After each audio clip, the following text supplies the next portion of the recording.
इस तरह से करने के बाद दोनों हाथों में आप लें और इस तरह से करते हुए आप इसे कोफ्ते की शेप दे सकते हैं। एक ही जैसी दाल चावल गोश्त रोज खा खा के अक्सर इंसान का दिल ऊब जाता है। जब कुछ अलग सा खाने को दिल चाहे और वो हो भी बजट के अंदर रहते हुए, तो आप सुपर टेस्टी दाल की कोफ्ते चूज करें। देखिए लुक वाइज भी बिल्कुल चिकन या मटन के कोफ्ते लग रहे हैं अल्हम्दुलिल्लाह जी। और इसकी ग्रेवी देखें कितनी ज़बरदस्त बनी है। जी हाँ, आज हमारे किचन में ऐसे कोफ्ते बन रहे हैं कि मेहमान तो मेहमान, आप खुद भी कुछ देर के लिए भूल जाएंगे कि ये कोफ्ते किस चीज़ के हैं। अगर मेरी वीडियोस अच्छी लगी तो लाल सब्सक्राइब को क्लिक कर दें। साथ में ये जो बेल का आइकॉन है इसको क्लिक कर दें।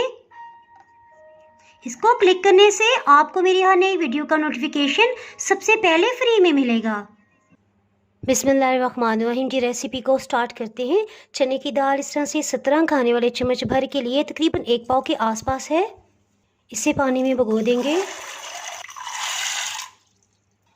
जी। और ये मूंग की दाल है, दालें बिल्कुल साफ़ हैं, आप अपनी दाल को चेक कर लीजिएगा। ये तकरीबन 6 खाने वाले चम्मच इस तरह से भर के लिए है। दोनों दालों को इकट्ठा ही भिगो देंगे। इसे इस तरह से अच्छी तरह मल के धोएंगे तकरीबन 4-5 पानियों में। जब पानी बिल्कुल क्लियर आ गया तो पानी में भिगोए हुए इसको रहने देंगे जी। चने की दाल को भिगोए तकरीबन 4 घंटे हो चुके हैं। आप इसे 6 या 8 घंटे या ओवरनाइट भी रख सकते हैं। इसका पानी गिरा देंगे और छलनी में डालेंगे जी। अब आ गया बहुत ही अहम पॉइंट, इस तरह छलनी में तकरीबन 10 मिनट तक लाजमी रखिएगा। अगर इसमें ज़रा भी पानी हुआ और आपने कूट लिया तो कोफ्ते नरम बनेंगे जिससे वो टूट भी सकते हैं जी। तकरीबन 10 मिनट गुजर चुके हैं। देखिए काफ़ी पानी इसमें से ड्रेन हो गया है। जिसके साथ ही कुछ चने की दाल ले लेंगे, इसे पीस लेते हैं। ये थोड़ी थोड़ी मिकदार में डालेंगे ताकि बहुत अच्छी तरह से पिस जाए जी। देखिए तकरीबन 3 मिनट के अंदर दाल पिस गई है। और अगर आपको ये मुश्किल लगे तो चॉपर मशीन में भी आप पीस सकते हैं।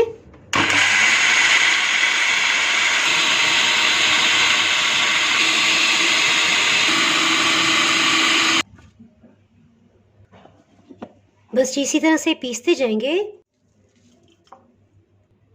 इसी तरह सेकंड बैच को भी हमने पीस लिया है। एक छोटे साइज की प्याज है, तकरीबन 6 खाने वाले चम्मच बन जाती है। इसे चॉप कर लिया, इसे डाल देंगे। हरी मिर्च तकरीबन 2 खाने वाले चम्मच है, जिसके साथ ही हरा धनिया तकरीबन 4-5 खाने वाले चम्मच है, इसे भी डाल देंगे। 2 मिनट के लिए फिर से इसे ऑन कर लेंगे। देखिए हरा भरा सा मसाला कितना अच्छा लग रहा है। इसे भी बाउल में निकालेंगे, जिसके साथ ही इसमें कुछ मसाले शामिल करते हैं। नमक इस तरह से 1 टेबल स्पून भर के लिया है, 1 खाने वाला चम्मच। इस तरह से इसे हिलाएंगे। देखें ये बिल्कुल लेवल में हो गया है। नमक को शामिल कर देंगे। इसी तरह लेवल करके 1 खाने वाला चम्मच इसमें लाल मिर्च पाउडर शामिल करेंगे, जिसके साथ ही गरम मसाले की बारी आ जाती है। हम 2 जगह अलग अलग गरम मसाला डालेंगे, सो इसमें भी मिकदार कम रखेंगे। 1/4 टीस्पून से थोड़ा सा ज़्यादा इसमें जाएगा गरम मसाला पाउडर। कुछ मसालों को फ्रेश ग्राइंड करके शामिल करेंगे। काली बड़ी इलायची 1 अदद, 3 लौंग के टुकड़े, आधी चाय की चम्मच काली मिर्च ये साबुत है, ज़ीरा 1 चाय की चम्मच, 1 पतला दालचीनी का टुकड़ा है, इसे तोड़ के शामिल करेंगे और ग्राइंड कर लेंगे जी। खुशबूदार सा मसाला पिस गया है जी। ये देखिए तकरीबन 1 खाने वाला चम्मच भर के पिसा हुआ मसाला है। इसमें से आधा हम चने की दाल वाले मिक्सचर में डालेंगे और आधे मसाले को बचा लेंगे। इन मसालों को अच्छी तरह से मिक्स कर लेते हैं। अच्छी तरह से इस तरह से दबा दबा के मिक्स करेंगे। देखें कितना खुश्क है जी। कोफ्ते बनाने के लिए हाथों को ऑयल से ग्रीस कर लेंगे। थोड़ा सा कोफ्ते का मिक्सचर लेंगे, कोशिश करेंगे ज़रा हम मीडियम साइज़ के कोफ्ते बनाएं।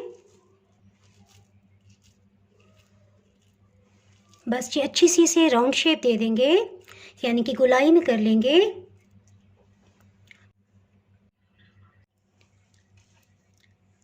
ये देखिए मैं आपको करीब से दिखाती चलूँ, ये लास्ट वाला कोफ्ता बन रहा है। देखिए बिल्कुल ये आटे की तरह नहीं पिसा हुआ, हल्का हल्का जैसे इसमें छोटे छोटे से ज़रे हैं। जी, और चने की दाल की ये ख़ासियत है कि चीज़ों को जोड़ देती है। आपने देखा जैसे सीख कबाब या बाज़-का कोई गोला कबाब भी बनाता है तो मकई का आटा ना हो तो इसी आटे को डाला जाता है जो बेसन फॉर्म में होता है। इस तरह से करने के बाद दोनों हाथों में आप लें और इस तरह से करते हुए आप इसे कोफ्ते की शेप दे सकते हैं। जी, इस तरह से तकरीबन 22 कोफ्ते बन गए हैं। सब कोफ्तों की शेप बनाने से पहले आप सिर्फ इतना सा एक पीस लें, इसे फ्राई करके देखें। अगर ये अच्छी तरह से जुड़ जाता है तो तब आप बाकी कोफ्ते बनाइएगा। और अगर आपसे कोफ्ते बनाते हुए टूट रहे हैं, फ्राई करते ही टूट रहे हैं, तो मे बी आपने कोई मिस्टेक कर दी हो, सो उसका भी हल है। इस सूरत में आप एक अंडा शामिल करके अच्छी तरह से मिक्स करें और फिर इसे कोफ्ता शेप देके फ्राई कर सकते हैं। बस जी, कोफ्तों को फ्राई करना स्टार्ट करते हैं। जी, आज मैं बॉटल से ऑयल नहीं डालूंगी। जी, आपको एक अंदाज़ा देने के लिए तकरीबन 250 ml की प्याली है, ये ऑयल डाल देंगे। सब कोफ्तों को इसमें फ्राई करेंगे। इस तरह से हाथ रख के देखेंगे, देखिए 1.5 मिनट हो चुका है ऑयल को प्री हीट होते हुए। सो इस स्टेज में इसमें कोफ्ते शामिल करते हैं।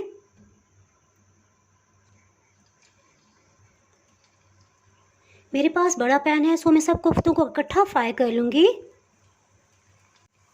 जी, देखें इनके इर्द गिर्द बबल्स बनने लग पड़े हैं, सो इसके साथ ही हीट को मीडियम लो कर देंगे। यानी पहले मीडियम हाई थी, अब थोड़ी सी हीट हम कम करेंगे। इससे साथ साथ इन पे गोल्डन कलर आएगा और साथ ही अंदर से भी पक जाएंगे। थोड़ी सी जगह बनाते हैं, इसको भी डाल देंगे। इस तरह से टाइम की बचत भी हो जाएगी और सब इकट्ठे फ्राई भी हो जाएंगे। जी, मीडियम लो हीट पे इनको फ्राई होते तकरीबन 6 मिनट हो चुके हैं। जी, बस इस तरह से इसे टर्न करते जाएंगे। कितना अच्छा सा गोल्डन कलर आ गया है। बस इसी तरह से सबको टर्न कर लेंगे। इसके साथ ही लहसुन अदरक को पीस लेते हैं।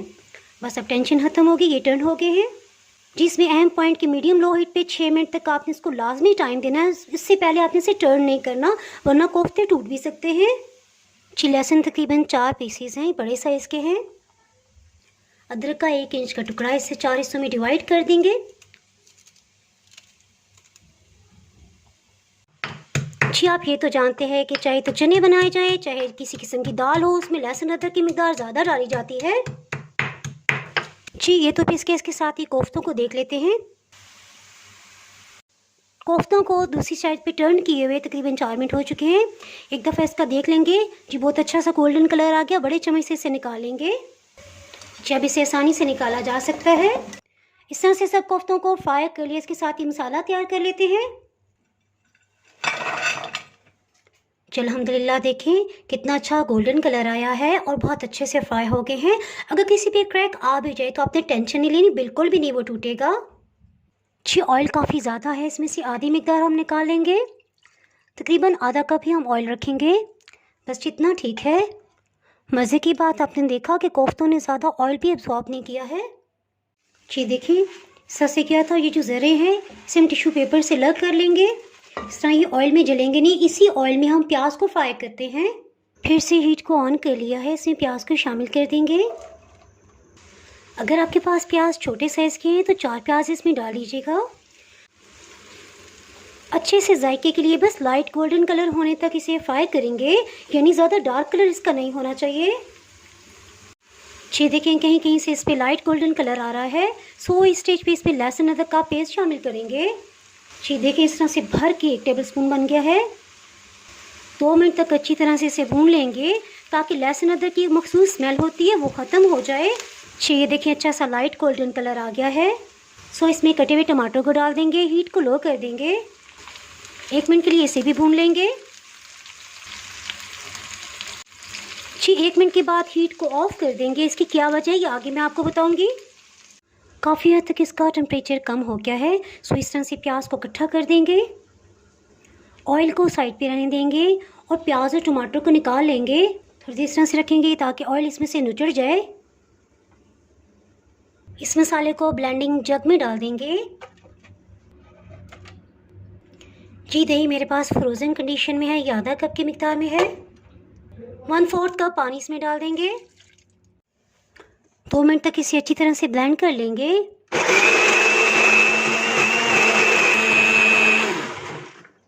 जी, देखिए एक पेस्ट की फॉर्म में बन गया। इसे फ़ौरन नहीं डालेंगे। कोफ्ते की ग्रेवी को अच्छा सा कलर देने के लिए पहले हम मसालों को डाल के भूनेंगे। सो भी हीट को ऑन नहीं किया। 1 चाय की चम्मच भर के नमक डालेंगे। हल्दी पाउडर आधी चाय की चम्मच, 1 चम्मच लाल मिर्च पाउडर, जी 1 चम्मच भर के पेपरिका पाउडर या कश्मीरी लाल मिर्च ये डालेंगे। इससे बहुत ही ज़बरदस्त अच्छा सा कलर आएगा। जी 1 खाने वाला चम्मच हाफ क्रश खुश्क धनिया है, इसे फ्रेश पीसा है, इसकी बहुत ही अच्छी खुशबू होती है। इसके साथ ही हीट को ऑन करते हैं। चूल्हे की आंच को मीडियम रखा हुआ है। इसे बस इतना भूनेंगे कि बस अच्छी सी खुशबू आने लग जाए, यानी मसालों को हमने जलाना नहीं है। जी देखिए किनारों पे बबल्स बन रहे हैं। सो सिर्फ 30 सेकंड हम वेट करेंगे। जी 30 सेकंड हो गए। इसके बाद प्याज और टमाटर का जो हमने पेस्ट बनाया था इसे शामिल कर देंगे। मज़े की बात इतना गाढ़ा है कि ब्लेंडर जग में से निकल ही नहीं रहा। जी और आपने देखा कि 10 से 15 सेकंड तो हमें मसाला डालते हो गए हैं। सो तकरीबन 40 सेकंड तक हमने इसे अच्छी तरह से भून लिया है। इससे ज़्यादा का टाइम बिल्कुल भी ना दीजिएगा, बस अब इसे अच्छी तरह से भूनते जाएंगे। जी ये तो ऐसा सा भुन रहा है। इसके साथ ही मैं आपको एक चीज़ बताती चलूँ। जी देखिए ब्लेंडिंग जग के अंदर काफ़ी सारा मसाला लगा हुआ है। सो इसमें कप पानी डालेंगे, अच्छी तरह से इसे मिक्स कर लेंगे। अब इसी 1 कप पानी को हम मसाला भूनने के लिए इस्तेमाल करेंगे। जी देखिए प्याज और टमाटर सब कुछ अच्छी तरह से पीस गया है, लेकिन अब इसमें जायका तब डेवलप होगा जब हम इस मसाले को अच्छी तरह से भूनेंगे, यानी कि ये बहुत ही अहम पॉइंट है। इसकी वजह से आपने जो कोफ्तों की मेहनत की है वो भी सब आपको वापस मिल जाएगी, यानी कि वसूल हो जाएगी। पहली दफ़ा अच्छी तरह से ऑयल ऊपर आने देंगे, उसके बाद इसकी बनाई स्टार्ट करेंगे। जी ये देखिए अभी तो मसाला थोड़ा येलो येलो सा लग रहा है। जब हम अच्छी तरह से भून लेंगे तो इसका बहुत ज़बरदस्त कलर आ जाएगा। जी देखिए ऑयल ऊपर आ गया है। सो इसमें थोड़ा सा पानी शामिल करते हैं और भूनते जाएंगे। हर दफ़ा बस 2-3 टेबल स्पून ही इसमें पानी डालेंगे। जी 1 कप पानी थोड़ी थोड़ी मिकदार में डालते हुए ख़त्म हो गया है। सो इस स्टेज पे इसमें कोफ्ते शामिल कर देंगे। 2 मिनट तक इनको भी अच्छी तरह से भून लेंगे। 5 मिनट तक इसकी अच्छी सी बुनाई कर ली है। इसके साथ ही इसमें 500 ml पानी शामिल कर देंगे। जी अब बारी आ गई इसमें खुशबूदार सा मसाला शामिल करने की। इसके साथ ही 1 खाने वाला चम्मच भर के कसूरी मेथी ये डाल देंगे। ये बॉइलिंग पॉइंट पे आ गया। इसके साथ ही हीट को लो कर देंगे, खूब अच्छी तरह से इसे पकने देंगे। इसके साथ इसे ढक्कन से कवर कर देंगे। जी एक और अहम पॉइंट कि जितनी धीमी धीमी आंच पे ये पकते रहेंगे उतने ही कोफ्ते के अंदर से फ्लेवर निकल के शोरबे के अंदर जाएगा और बहुत ही लाजवाब जायका बन जाएगा। जी बिल्कुल लो हीट पे पकते हुए आधा घंटा हो गया है। दफ़ा इसे मिक्स कर लेंगे। अल्हम्दुलिल्लाह ये बिल्कुल तैयार हो गए हैं। देखिए लुक वाइज बिल्कुल चिकन या मटन के कोफ्ते लग रहे हैं अल्हम्दुलिल्लाह। जी आपको इसमें जितना भी शोरबा पसंद हो आप रख सकते हैं, यह आपकी अपनी मर्ज़ी है। ये मैं आपको प्लेट में निकाल के दिखाती हूँ। अल्हम्दुलिल्लाह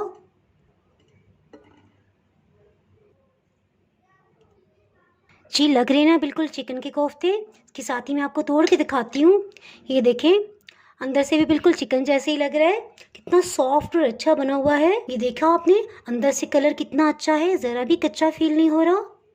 जी इसके साथ ही बारी आ गई, मैं आपको टेस्ट करके बताती हूँ इसका जायका कैसा है। इतना मुनासिब परफेक्ट नमक मिर्च और ग्रेवी इतनी टेस्टी, यकीन करें मैं खुद भी भूल रही हूँ कि ये दाल के हैं या चिकन के कोफ्ते। अल्हम्दुलिल्लाह। जी सालन को डिश आउट कर लेते हैं।